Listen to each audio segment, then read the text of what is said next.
Hi മിന്നു. മിന്നു എഡ്ബി ആയിട്ടുള്ള experience ഒന്ന് share ചെയ്യാമോ? നമ്മൾ ഇന്റർവ്യൂവിനുള്ള ഗൈഡൻസും കാര്യങ്ങളും ഒക്കെ തന്ന ഒന്ന് ഷെയർ ചെയ്യാമോ? കൊള്ളായിരുന്നു, എനിക്ക് ഇഷ്ടപ്പെട്ടു. പിന്നെ എന്നെ കുറെ ഹെൽപ്പ് ചെയ്തു, ഇന്റർവ്യൂവിനൊക്കെ കുറെ ഹെൽപ്പ് ചെയ്തു. പിന്നെ ഡൗട്ടൊക്കെ പറഞ്ഞു കുറെ ക്ലിയർ ചെയ്തു. മാം, എഡ്ബിയെ പറ്റി എങ്ങനെയാണ് അറിഞ്ഞത്? എങ്ങനെ ഉണ്ടായിരുന്നു നമ്മുടെ പ്രോസസ്സിങ്? എത്ര പെട്ടെന്ന് നമുക്ക് പ്രോസസ്സ് എല്ലാം കംപ്ലീറ്റ് ചെയ്യാൻ പറ്റി? അറിഞ്ഞത് എൻ്റെ ചേച്ചിയുടെ മോള് പോയിട്ടുണ്ടായിരുന്നു, UK പോയിട്ടുണ്ടായിരുന്നു. അവളാണ് പറഞ്ഞത്.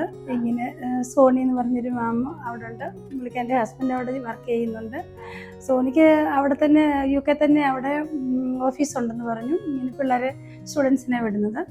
അപ്പം എനിക്ക് ഇൻട്രസ്റ്റ് ആയി. അപ്പം ഞാൻ ഫോൺ വിളിച്ച് ചോദിച്ചു. പിന്നെ ഞാൻ എല്ലാം പറഞ്ഞു കഴിഞ്ഞ് എനിക്ക് എല്ലാ കാര്യങ്ങളും ഇങ്ങോട്ട് പറഞ്ഞു തന്നു കഴിഞ്ഞപ്പോഴത്തേനും പിന്നെ എനിക്ക് എളുപ്പമായിരുന്നു എല്ലാ കാര്യങ്ങളും. അത് കഴിഞ്ഞ് പിന്നെ ഇന്ന ചെയ്യാൻ പറഞ്ഞ കാര്യങ്ങൾ, പേപ്പർ വർക്കെല്ലാം പെട്ടെന്ന് തന്നെ എനിക്ക് കാര്യങ്ങളെല്ലാം ചെയ്ത് തന്നു. 1 മാസം 2 മാസം പോലും ആയിട്ടില്ല. പിന്നെ സെപ്റ്റംബർ 15 ആകുമ്പോഴത്തേക്കിനും കൊച്ചിന് പിന്നെ ക്ലാസ് തുടങ്ങും. അന്നേരത്തേനും സെപ്റ്റംബർ ആദ്യം തന്നെ ടിക്കറ്റും എടുത്തു തരുമെന്നാണ് പറഞ്ഞിരിക്കുന്നത്.